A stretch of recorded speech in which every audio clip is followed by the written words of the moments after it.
Bapak Ibu guru staf karyawan SMP Negeri 1 Pandangan. Di sini kami akan melakukan asimilasi dengan budaya positif, penerapan dan pemahaman budaya positif yang akan kami lakukan pada siang hari ini. Dan sebelumnya saya ucapkan terima kasih juga atas kehadiran Bapak Ibu sekalian. Sebelum kita paparkan pemaparan ini, izinkan saya memperkenalkan diri saya. Yang pertama, nama saya Anaya Payanti, CPB dari Angkatan 11 SMP Negeri 1 Pandangan. Terima kasih Bu Ana. Perkenalkan, nama saya Emma Siswanti, CPB Angkatan 11 dari SMP Negeri 1 Pandangan. Terima kasih. Dalam penerapan budaya positif ini kita akan melakukan beberapa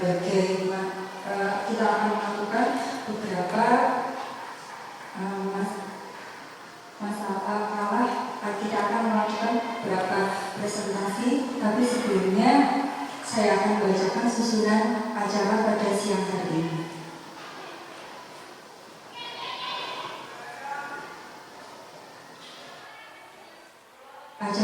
Acara yang pertama yaitu pembukaan, acara yang kedua menyanyikan lagu Indonesia Raya, acara yang ketiga paparan materi, acara yang keempat yaitu praktik membuat keyakinan kelas, acara yang kelima studi kasus, segitiga restitusi, dan acara yang keenam adalah penutup. Sebelum acara kita mulai, mari kita bersama-sama untuk mengucapkan bacaan basmalah bersama. Acara yang kedua yaitu menyanyikan lagu Indonesia Raya. Kepada yang bertugas kami persilahkan.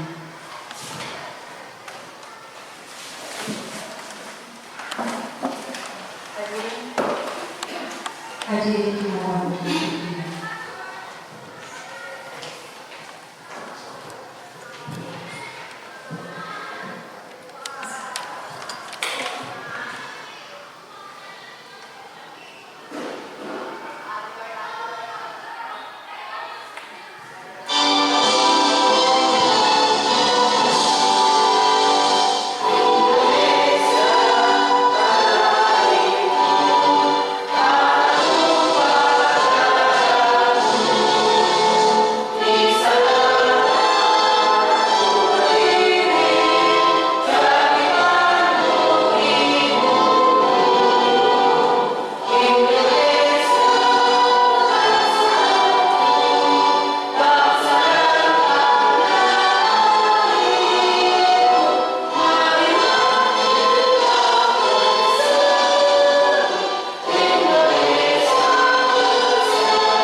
Acara selanjutnya yaitu pemaparan materi.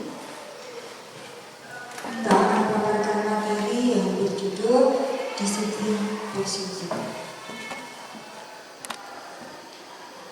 Di sini kita akan melakukan diseminasi budaya positif. Kita akan mengetahui seperti apa budaya positif itu. Ya, barangkali Bapak Ibu guru juga sudah ya tahu ya tentang apa budaya positif itu. Nah, kalau di sini budaya positif itu mengandung nilai-nilai, keyakinan, dan kebiasaan baik yang dijalankan oleh seluruh warga sekolah, baik itu oleh peserta didik, guru maupun tenaga kependidikan.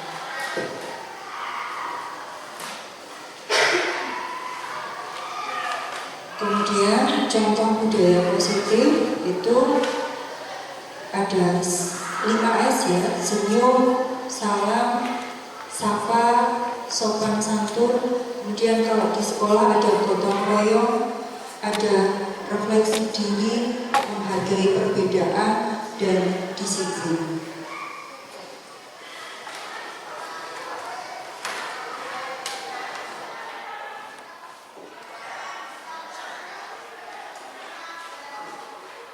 Alhamdulillah untuk budaya 5S ini di sekolah kita ini sudah berjalan yang baik untuk kebiasaan.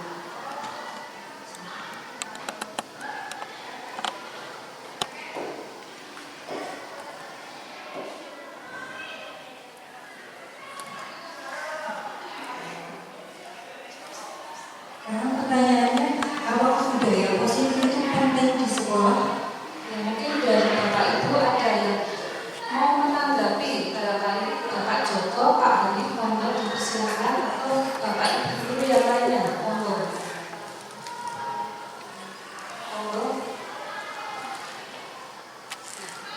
Nah, ini Pak Joko yang sudah siap, Pak. Ya, budaya positif ini sesuatu hal yang sangat disukai, karena sebenarnya akar dari budaya itu kan hasil budi dan daya, hasil hal yang baik yang kemudian yang dilakukan oleh manusia. Budaya positif harusnya kedisiplinan itu berakar dari kesadaran diri bahwasanya hal-hal baik itu yang kemudian perlu dilakukan, bukan dari sisi paksaan ataupun kemudian dari sisi hal yang buruk. Terima kasih. Ya, terima kasih sekali jawaban dari Pak Joko. Sangat ya Pak? Sangat menginspirasi sekali apa itu tentang budaya positif. Di sini sama dengan jawaban Pak Joko tadi bahwa pentingnya budaya positif yaitu untuk menumbuhkan motivasi intrinsik untuk menjadi pribadi yang berkarakter profil Pancasila. Jadi intrinsik itu adalah budaya baik yang berasal dari dalam diri siswa itu sendiri. Kemudian dengan budaya positif akan menciptakan lingkungan sekolah yang aman, nyaman, dan menyenangkan bagi semua siswa. Kemudian meningkatkan motivasi belajar dan membangun hubungan yang harmonis antara siswa, guru, dan tenaga kependidikan. Sehingga ketika tercipta hubungan yang harmonis akan meningkatkan prestasi akademik dan non-akademik siswa.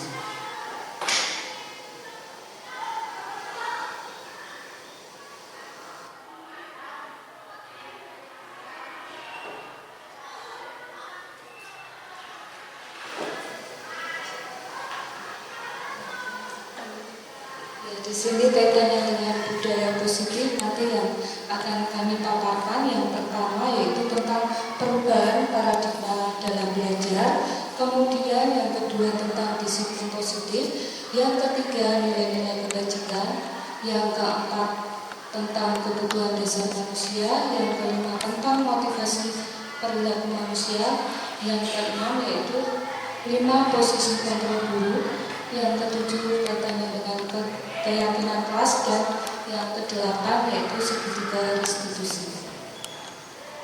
Mari kita kupas satu persatu tentang budaya positif. Di dalam pembelajaran tentunya kaitannya dengan paradigma pembelajaran. Ya mungkin Bapak Ibu yang masih bawa di kelas ini ya, coba Bapak Ibu dalam pembelajaran itu pembelajaran sudah melaksanakan pembelajaran yang berpusat pada guru atau berpusat pada peserta didik. Ya.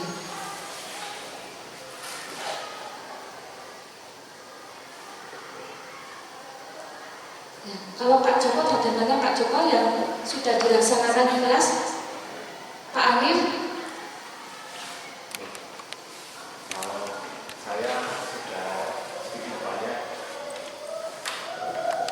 Terima kasih atas waktu dan kesempatannya. Kalau kami di kelas sedikit banyak sudah berpusat kepada siswa. Terima kasih Pak Hanif. Jadi pembelajaran yang dilakukan atau dilaksanakan oleh Pak Hanif di kelas ini sudah melaksanakan pembelajaran yang berpusat pada peserta didik. Ya, jadi sudah tidak menggunakan metode ceramah lagi ya Pak. Lanjut Bu. Mungkin Bapak Ibu guru yang lain juga seperti itu ya. Tidak hanya berpusat pada peserta didik, tapi Bapak Ibu guru juga sudah mengajarkan anak-anak untuk berdiskusi, mengajak anak-anak untuk membuat peta konsep, bahkan sudah menggunakan pembelajaran yang berbasis IT.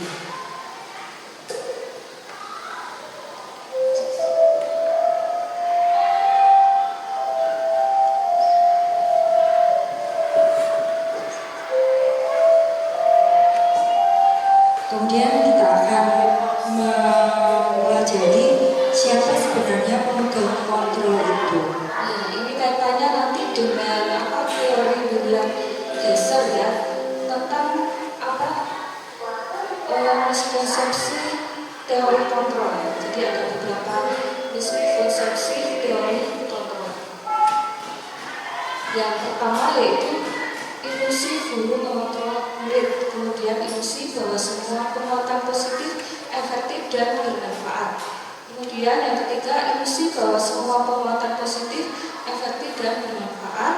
Yang keempat, ilusi bahwa kritik dan membuat orang merasa bersalah dapat memakan karakter.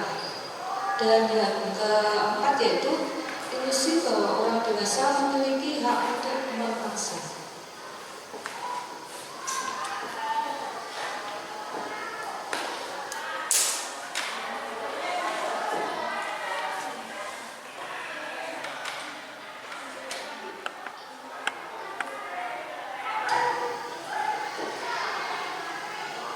Tadi yang pertama bahwa ilusi guru mengontrol murid. Di sini dikatakan pada dasarnya bahwa kita tidak dapat memaksakan murid untuk berbuat sesuatu jika murid itu tidak mau melakukannya. Ya, jadi walaupun tampaknya guru sedang mengontrol perilaku murid, hal demikian terjadi karena murid sedang mengizinkan dirinya untuk dikontrol. Teori kontrol menyatakan bahwa semua perilaku memiliki tujuan, bahkan perilaku yang tidak disukai pun juga memiliki tujuan.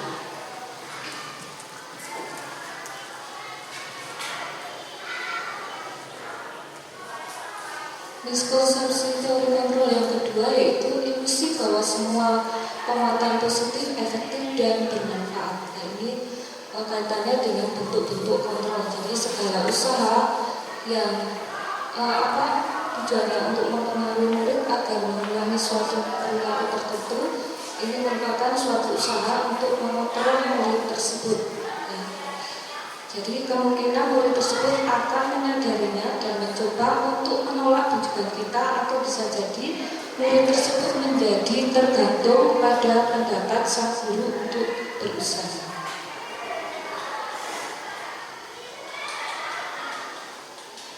Ilusi yang selanjutnya bahwa semua penguatan positif, efektif dan bermanfaat. Menggunakan kritik dan rasa bersalah untuk mengontrol murid menuju pada identitas yang gagal. Mereka belajar untuk merasa buruk tentang diri mereka sendiri. Kemudian kadangkala sulit bagi guru untuk mengidentifikasi bahwa mereka sedang melakukan perilaku ini, karena seringkali guru cukup menggunakan suara halus untuk menyampaikan pesan negatif.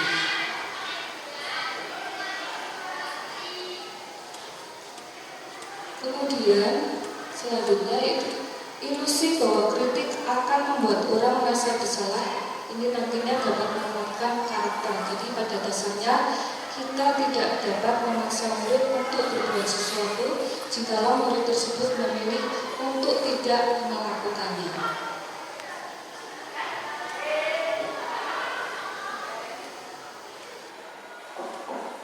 Ilusi yang selanjutnya yaitu bahwa orang dewasa memiliki hak untuk memaksa. Pada dasarnya kita tidak dapat memaksakan murid untuk melakukan sesuatu jika murid itu memilih untuk tidak melakukan.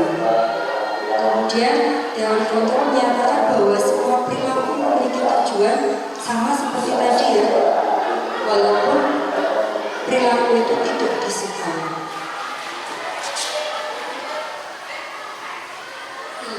Kemudian di sini kita akan membahas kaitannya dengan disiplin positif.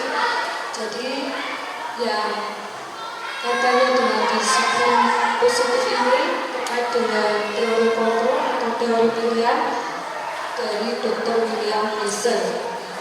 Jadi yang pertama, kita tidak bisa mengontrol orang lain, hanya kita sendiri yang bisa mengontrol diri kita.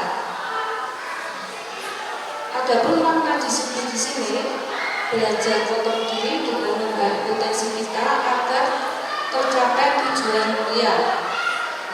Jadi nanti akan menjadi seseorang yang kita ingatkan berdasarkan nilai-nilai yang kita hargai.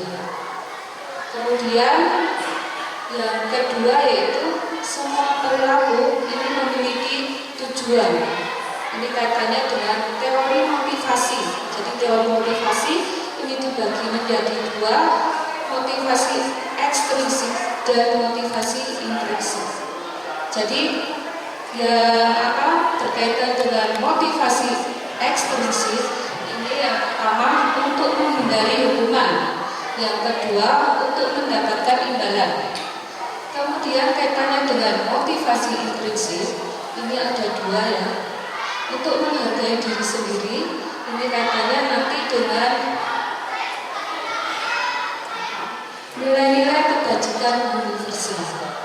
Kemudian yang ketiga yaitu modal berpikir menang-menang, kolaborasi dan konsensus menciptakan pilihan-pilihan baru. Ini nanti kaitannya dengan seorang pendidik yang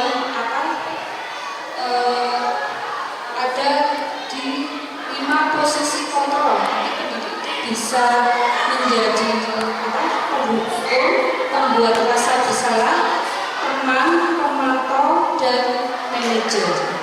Ini nanti kaitannya dengan segitiga restitusi.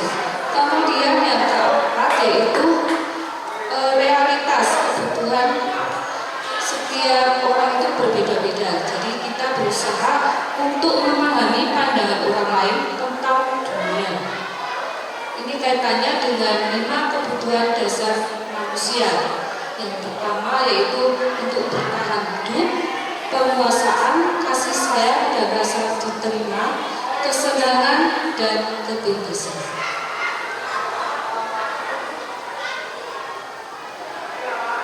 Ya, tadi sudah dikatakan sama Buana bahwa dia Gibson mengatakan bahwa disiplin, kita akan membahas tentang masalah disiplin. Disiplin itu berasal dari bahasa Latin yang artinya yaitu disiplina atau belajar.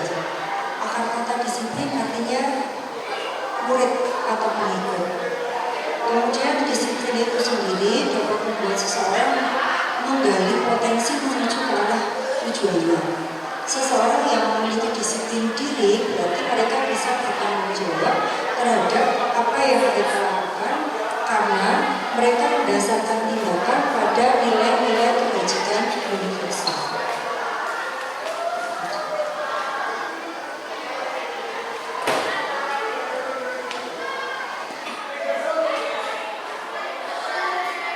Berkaitan dengan nilai kebajikan universal, yaitu pada nilai-nilai kebajikan mempunyai sifat yang positif, bahwa manusia itu merupakan tujuan mulia yang ingin dicapai setiap individu. Nilai kebajikan yang ingin dicapai oleh setiap anak di Indonesia kita kenal dengan profil pelajar Pancasila. Jadi ada yang beriman, bertakwa pada Tuhan Yang Maha Esa, berakhlak mulia, mandiri, bernalar kritis, berkebinekaan global, bergotong royong, dan kreatif.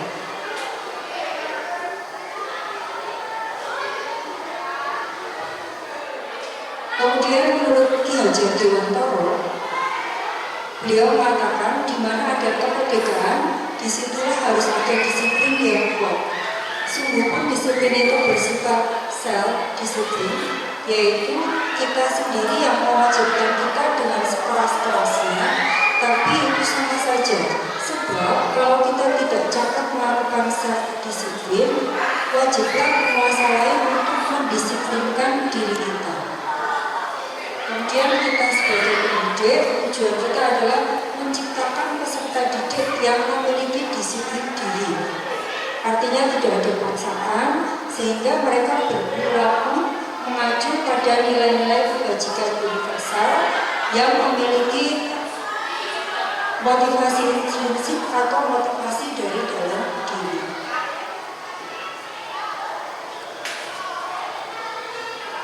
Ini Bapak Ibu ada ice breaking sebentar ya. Jadi kami menggunakan ice breaking.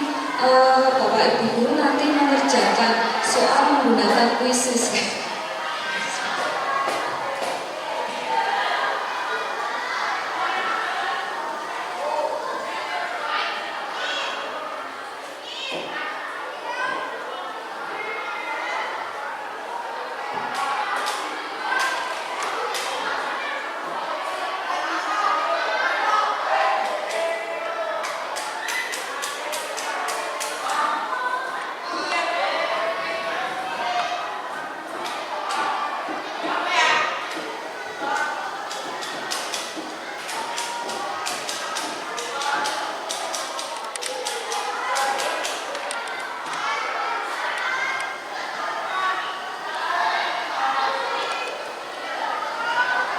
Jadi nanti ada 11 pertanyaan Bapak Ibu.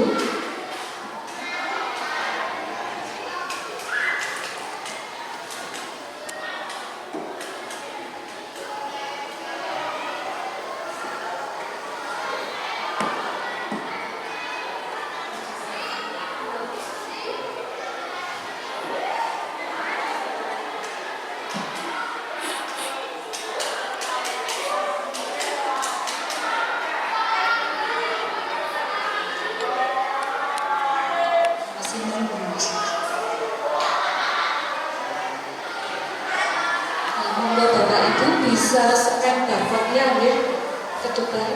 Monggo sebelum kita mulai.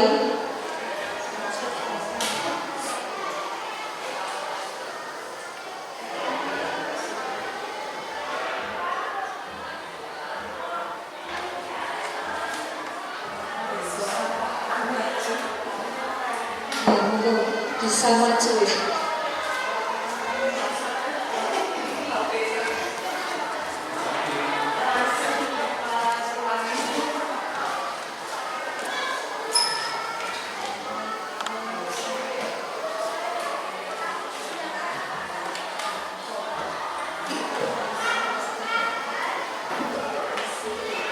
Jadi yang sudah masuk ini Ibu Yulika, Bu Melita, monggo dilanjut yang lain.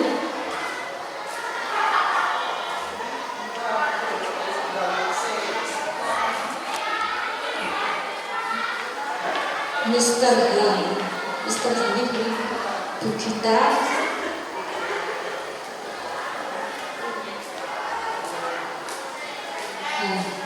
Bu April. Baru 5 ya. Berani sudah?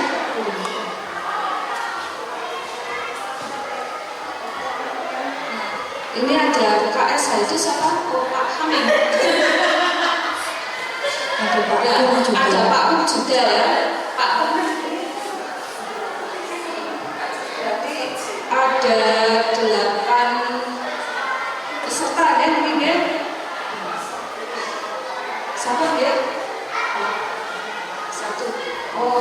Panji ini. Kita mulai saja ya Bapak Ibu.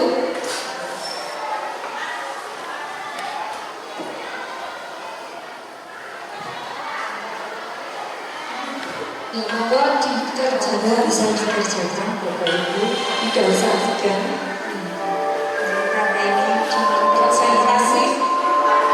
dari masa konsentrasi.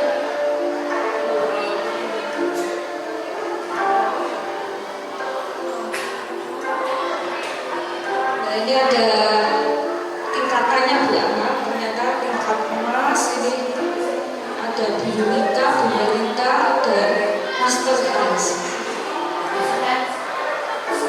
Tingkat perak Bu Gita, Bu April, Pak KS Hans.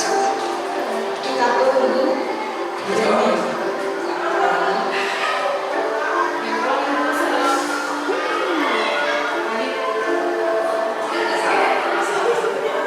Sementara tertinggi ada lima. Monggo ya semangat Bu April, Pak Reni.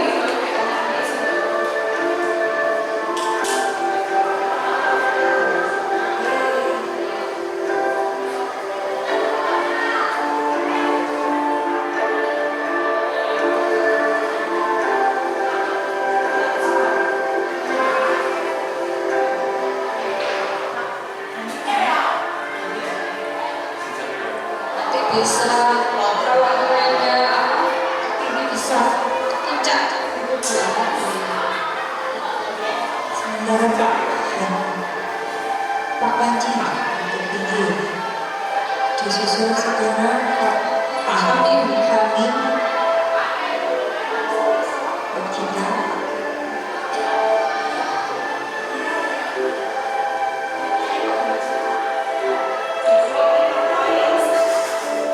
Bagaimana Bu April? Oh, melek.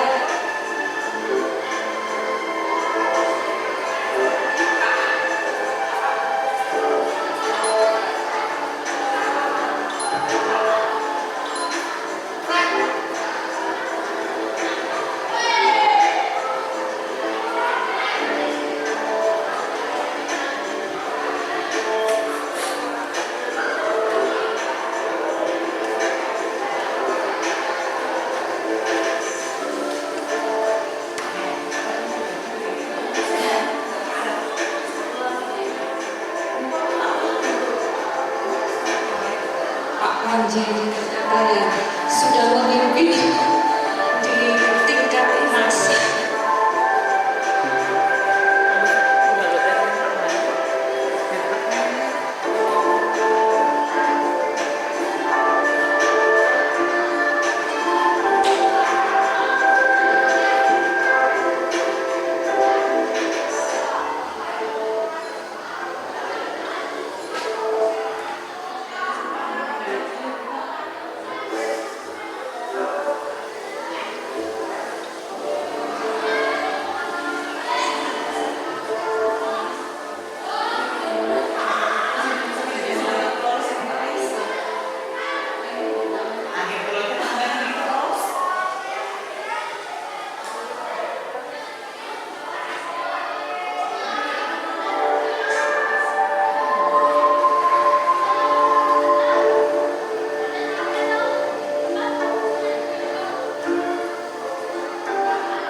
Bagaimana Bapak Ibu? Sudah sempat dijawab sebelum saya akhiri. Tidak usah Pak tegang. Yunita gimana sekarang mungkin ya?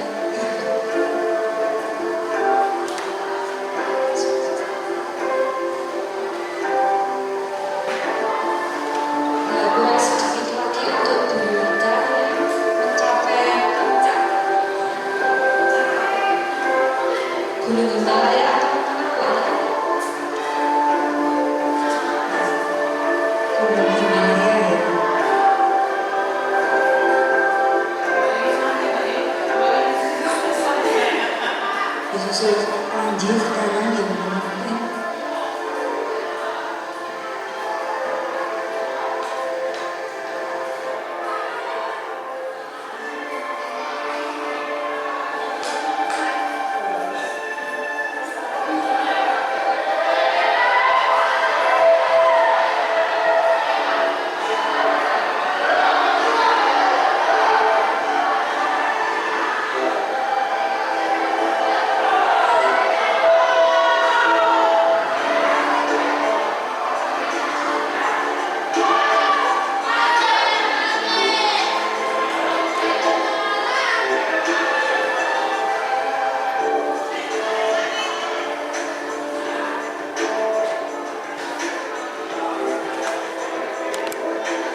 situasinya, Bapak Ibu.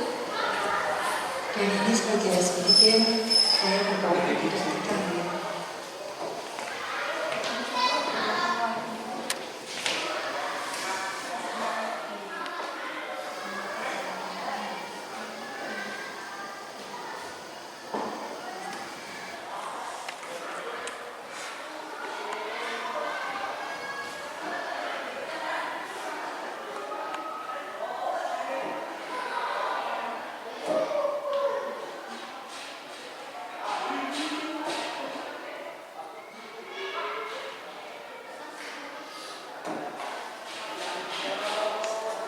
Bapak Ibu.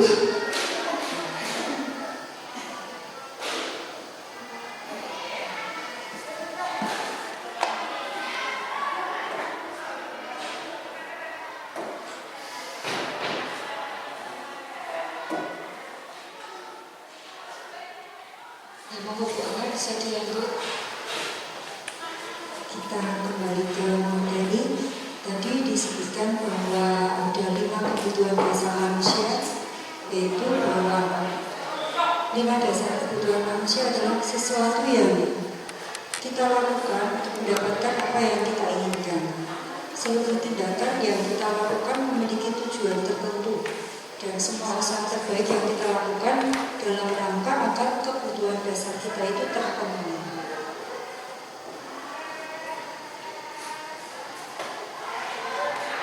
Ini adalah pertanyaan tematik ya. Jadi Bu Ambar ini guru wali kelas 2A di SD Pelita Hati sedang bingung menghadapi ulas salah satu murid di kelasnya bernama Doni. Beberapa anak di kelas 2A telah datang padanya dan mengeluhkan Doni yang seringkali meminta bekal makan siang mereka dengan paksa. Jika Anda menghadapi situasi seperti Bu Ambar, apa yang Anda lakukan? Dan kira-kira apa alasan Doni melakukan hal tersebut? Nah, Bapak Ibu, kami persilakan untuk menanggapi sebelum kita lanjut. Mungkin ada Bapak Ibu atau Ibu-ibu yang mau menjawab. Pasti di kelas juga ada kasus-kasus yang seperti ini. Seandainya Bapak Ibu guru itu menjadi Bu Ambar, apa yang akan Bu Ambar lakukan untuk menghadapi kasus Doni tersebut? Jadi Doni ini tidak membawa bekal makan siang Bu Ana, tapi dia sering meminta bekal dari teman-temannya. Mungkin ada yang membantu menjawab atau mengungkapkan pendapatnya, mungkin Bu Reni atau siapapun. monggo Pak Kamil, kami persilakan.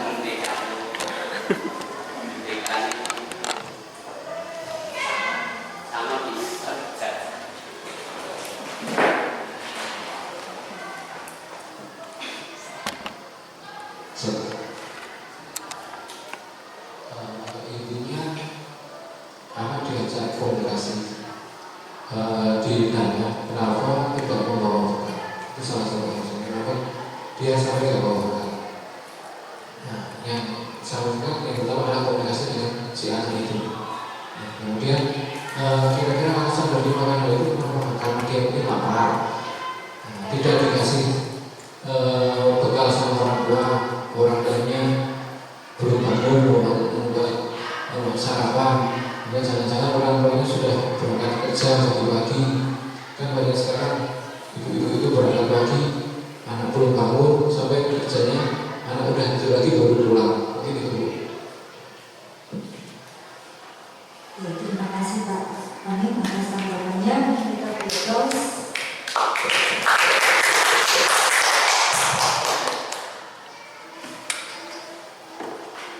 Ya, kita lihat di sini ada dari jawaban dari Pak Amin. Kita lihat dulu 5 kebutuhan dasar manusia. Yang pertama yaitu kebutuhan bertahan hidup, yaitu makan, pakaian, tempat tinggal, keamanan, dan kesehatan. Kemudian yang kedua yaitu kebutuhan kasih sayang dan rasa diterima, dipedulikan,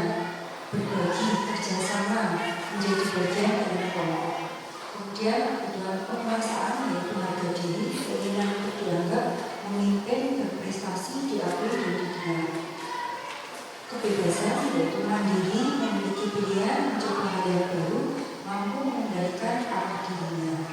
Kesenangan, bermain, humor, antusiasme, dan tertawa.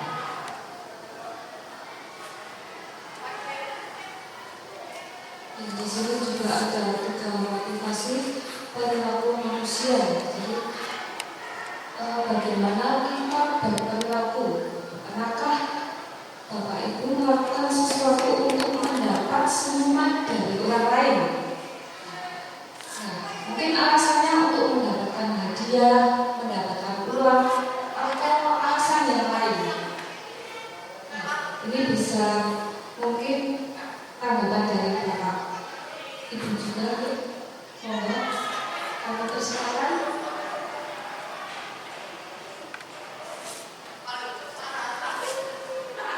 Monggo tanya dulu pertanyaannya. Barangkali di April gitu. Di April.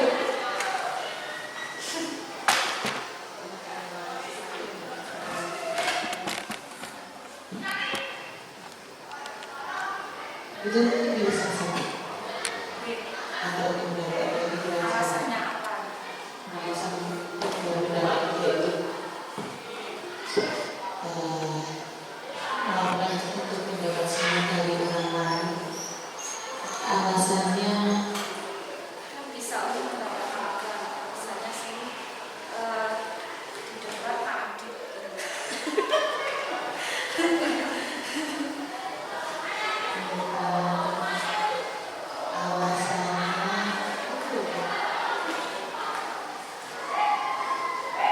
untuk mendapatkan ketenangan. Ketenangan. Iya. Jadi kita butuh semangat supaya apalagi di pagi hari supaya memberikan energi positif untuk melakukan aktivitas yang berkaitan dengan satu hari ini. Terima kasih sekali Bu Abdul.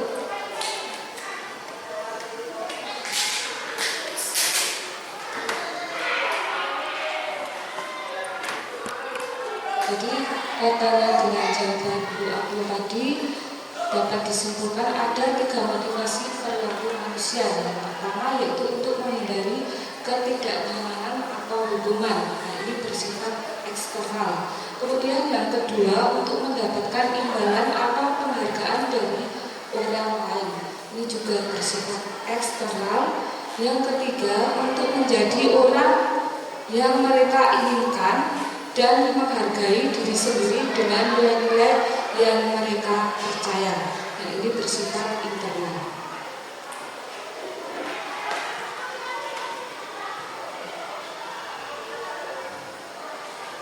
Kemudian di sini kita akan membahas juga tentang apa bedanya hukuman, konsekuensi, restitusi.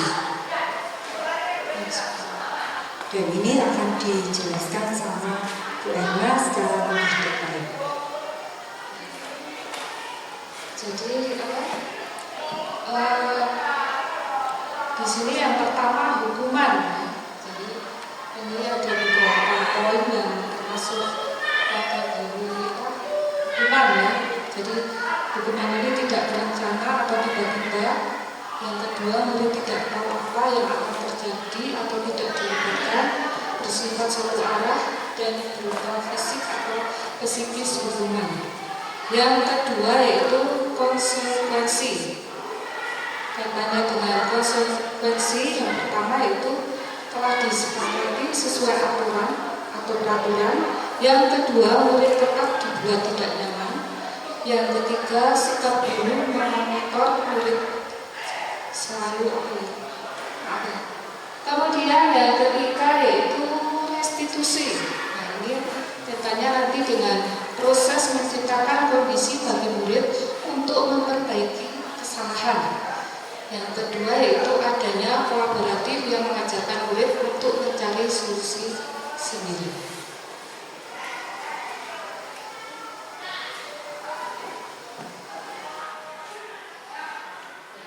Ini Bapak Ibu, ini ada beberapa pertanyaan ya. Ini dari 5. Mohon Bapak Ibu nanti bisa istilahnya ya, misalnya satu, mencatat 100 kali di dalam buku kalimat saya tidak akan terlambat lagi karena melambat ke sekolah. Mau langsung dijawab atau dijawab? Oke, Bu Yulita yang nomor 1.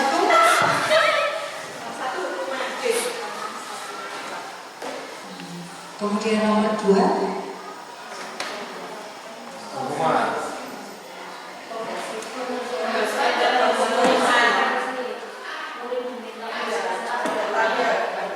Bu Melita nomor 2.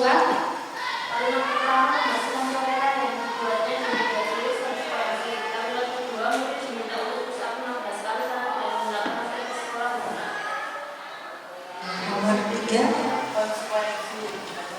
Nomor 3 Bu Gita, coba. Konsekuensi. Menghadirkan kertas-kertas teman yang telah dicoret-coret konsekuensi. Yang keempat, Pak Joko. Hukuman. Ya, berjemur di lapangan basket pukul 12 siang karena mengobrol dengan teman. Yang kelima, Pak Hanif. Konsekuensi. Murid diminta bertelanjang kaki sepanjang waktu karena memakai sepatu dengan warna yang tidak sesuai peraturan. Next one. Ternyata masih ada ya lanjutannya. Ini masih konsekuensi atau hukuman. Nomor 6 untuk Dewa. Yang mau menjawab. Tidak ada yang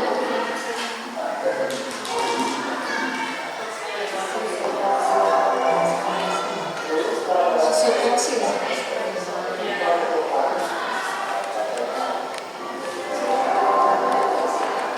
Nomor 7 ya. Kemudian yang nomor 8 membersihkan WC sekolah karena mematahkan pensil kawannya. Ya, terima kasih Bapak Ibu.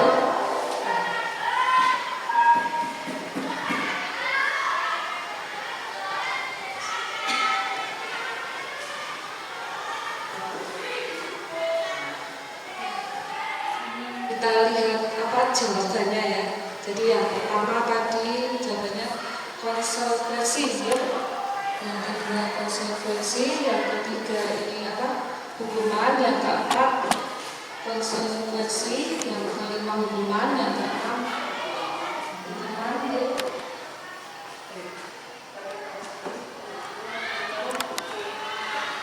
Bagaimana Bu Tini? Nanti ada tambahan Bu Tini?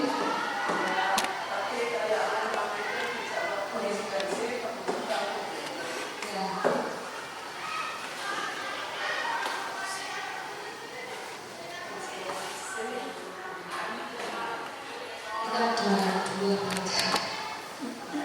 ya. Apa? Nomor 7 hukuman, yang ke-8 apa? Hukuman ya.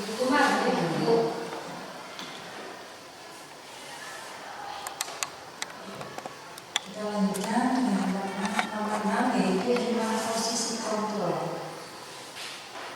Bagaimana seorang bapak ibu guru ketika ada anak yang melakukan suatu kesalahan, dia itu akan sebagai membuat merasa bersalah atau sebagai penghukum atau sebagai teman, pemantau atau sebagai manajer.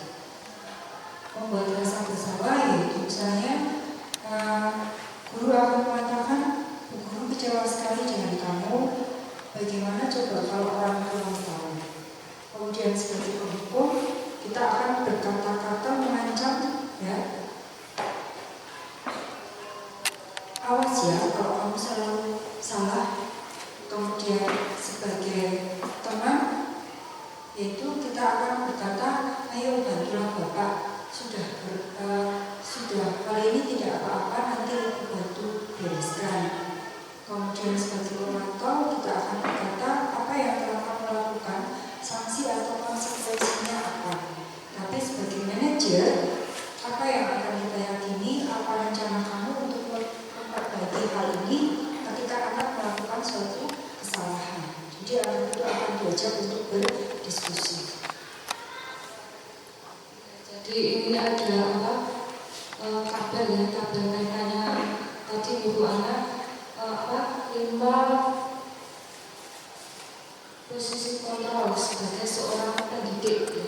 Jadi kita selama ini berada di posisi yang mana? Penghukum, pembuat orang bersalah, teman, pemantau, atau manajer. Ya, barangkali ada Bapak Ibu yang sudah melaksanakan sebagai manajer. Kebanyakan kan mungkin ada yang sebagai teman, pemantau, ya. Barangkali dari Bapak Ibu. Bagaimana dengan Pak Joko? Pak Alif sudah melaksanakan sebagai manajer? Alhamdulillah. Jadi Bapak Ibu guru di sini sudah melaksanakan sebagai seorang pendidik dalam menangani murid ini di posisi manajer. Next one. Jadi sudah dijawabkan tadi ya.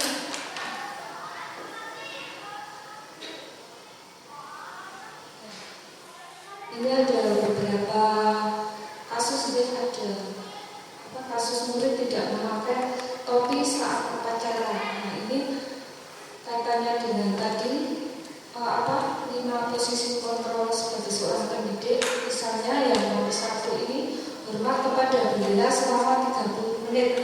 Nah ini pendidik sebagai penghukum, teman, atau manajer. Pak Nik membuat merasa bersalah. Penghukum. Kemudian berkali-kali sudah diingatkan masih saja lupa. Merasa bersalah saja. Yang ketiga, bantu ibu dong taati peraturan sekolah. Ya sudah, besok jangan diulangi lagi ya. Sebagai teman yang keempat, kamu sudah melanggar peraturan sekolah. Kamu beli topi dan jangan diulangi lagi ya. Sebagai memulai pemantau atau manajer kalau ya pemantau ya. Dan orang coba pikir apakah yang kamu lakukan ini sesuai dengan kesepakatan sekolah. Bagaimana cara kamu memperbaiki manajer ini nanti kaitannya dengan keyakinan kelas gitu ya. Bu Ana. Dan kita selanjutnya akan bahas tentang keyakinan kelas. Mengapa keyakinan kelas? Mengapa tidak peraturan di kelas saja? Kemudian mengapa kita memiliki peraturan tentang penggunaan di sini ya? Contohnya, mengapa kita memiliki peraturan tentang penggunaan helm pada saat mengendarai kendaraan roda 2? Kemudian mengapa kita memiliki peraturan tentang penggunaan masker dan mencuci tangan setiap saat?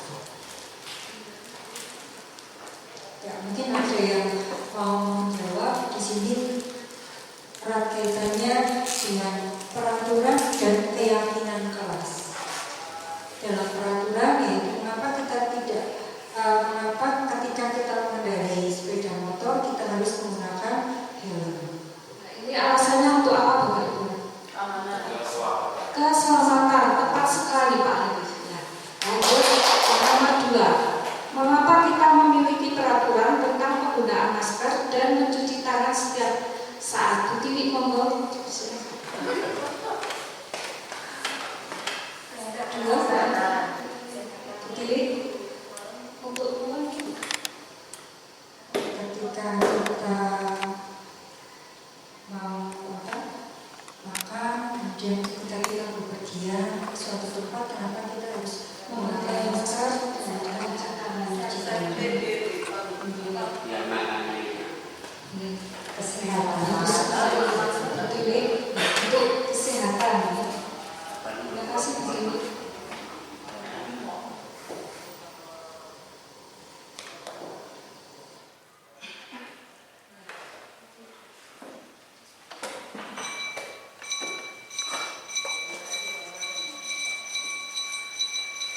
Kemudian kita akan mencoba membuat suatu keyakinan kelas, ya, karena di dalam suatu kelas perlu ada suatu aturan yang nantinya aturan itu akan dibuat sebagai suatu keyakinan kelas.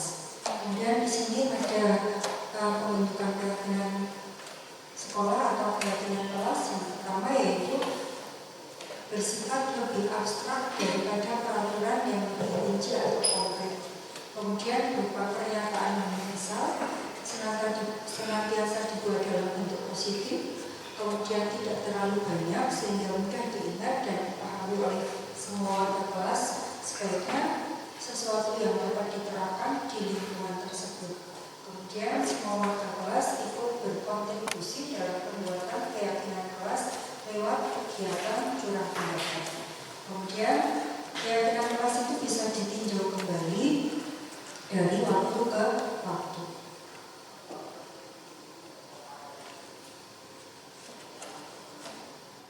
Nanti dari keyakinan kelas yang kita buat, nanti juga kita akan menentukan nilai kebajikan apa saja yang terdapat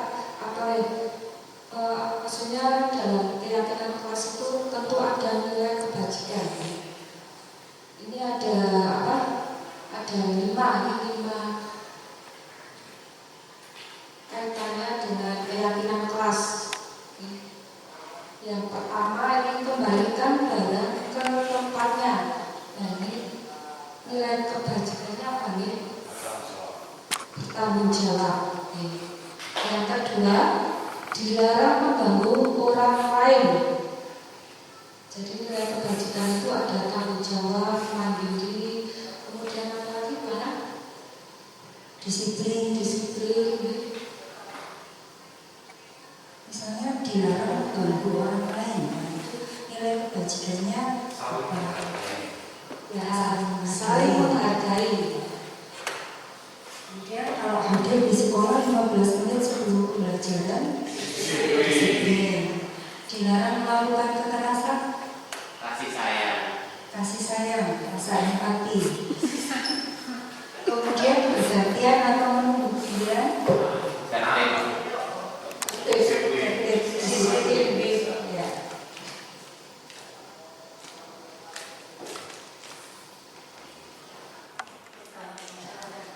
Bisa kita lihat jawaban itu. Yang pertama tanggung jawab, yang kedua saling menghormati, yang ketiga menghormati orang lain, komitmen, yang keempat ini nilai kebajikannya keamanan, saling menghormati, yang kelima nilai kebajikannya menghormati orang lain dan berempati.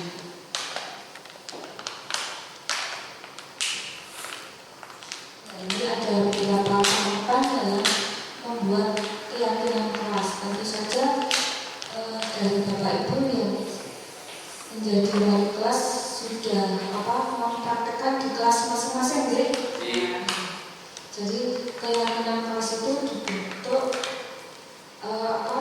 berdasarkan masukan dari murid, Jadi awalnya dari sebuah peraturan yang ada di kelas,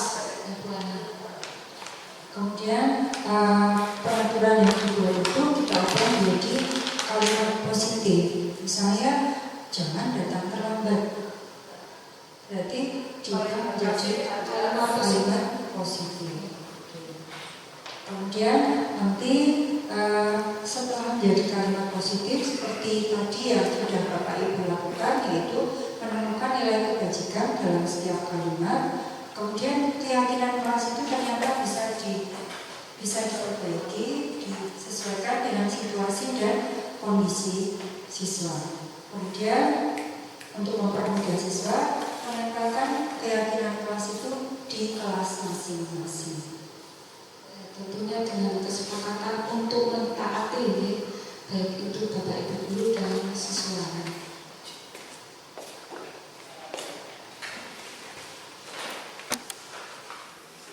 Kemudian selanjutnya yaitu tentang restitusi. Jadi restitusi ini merupakan kondisi bagi murid untuk memperbaiki kesalahan mereka sehingga mereka bisa kembali pada kelompok mereka dengan karakter yang lebih kuat. Restitusi juga merupakan proses kolaboratif yang mengajarkan murid untuk mencari solusi untuk masalah mereka dan membantu murid berpikir tentang ulang seperti apa yang mereka ingin menjadi atau tujuan sebenarnya. Ini menurut Bosen.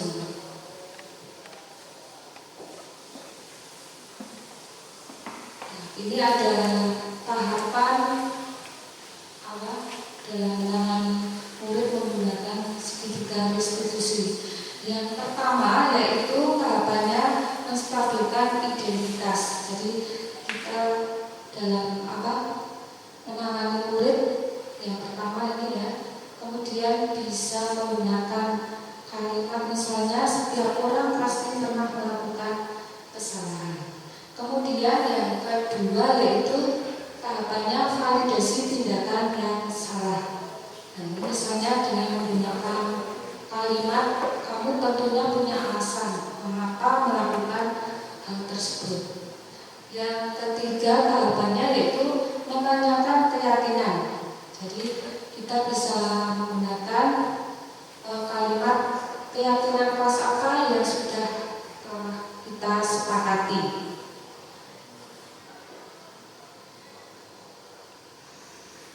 Nah, ini ada beberapa kalimat yang bisa kita gunakan dalam menangani murid melalui tahapan segitiga restitusi. Jadi yang pertama tahapan menstabilkan identitas ini tujuannya agar anak tersebut yang tadinya merasa gagal karena sudah berbuat salah ini nantinya akan menjadi positif terhadap dirinya.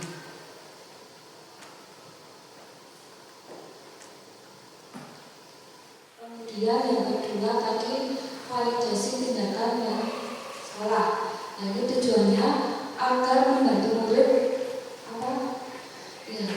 mengenal kebutuhan dasar yang ingin dipenuhi ketika melakukan kesalahan tersebut.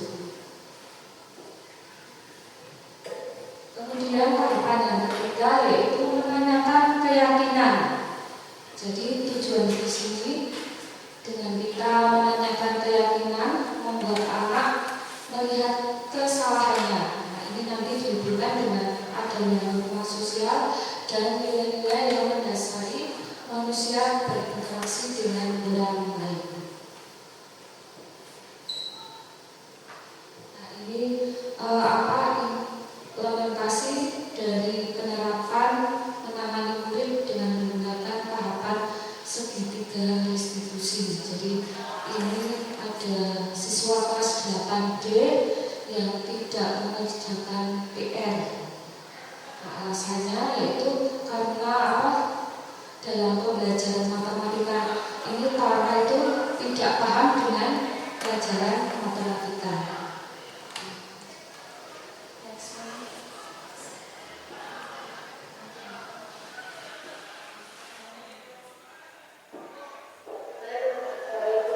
Ini yang kedua nih, siswa bernama aktif kelas 8D.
saran dari apa yang sudah kita sampaikan ini.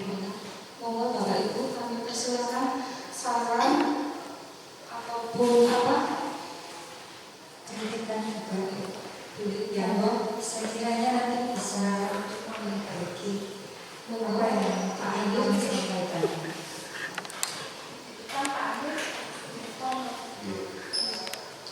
Terima kasih atas waktunya Bu Nana dan Bu Ana, izin Bapak Ibu. Designasi dan paparan yang luar biasa yang dipaparkan oleh Bu Ana dan Bu Erna. Pentingnya disiplin positif memang harus terus kita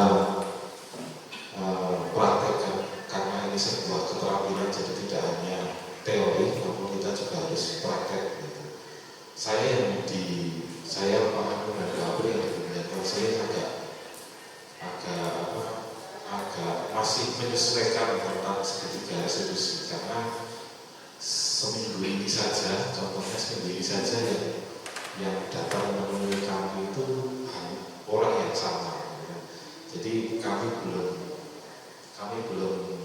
berhasil untuk menyadarkan si anak bahwa apa yang dilakukan itu adalah hal yang tidak benar. Kemudian tentang keyakinan kelas, kesepakatan kelas, tentu itu juga harus terus kita ingatkan di setiap kali pembelajaran ataupun di awal tahun sebagai bentuk memupuk karakter tanggung jawab anak di dalam kelas. Begitu Bu Ana dan Bu Erna dari saya. Terima kasih. Assalamualaikum warahmatullahi wabarakatuh. Terima kasih banyak atas saran dan kritikan dari kami, dan mudah-mudahan dengan saran yang diberikan oleh Pak Hanif bisa membuat kami untuk berbuat yang lebih bagus lagi. Mungkin ada ibu-ibu yang lain yang mau memberikan tambahan.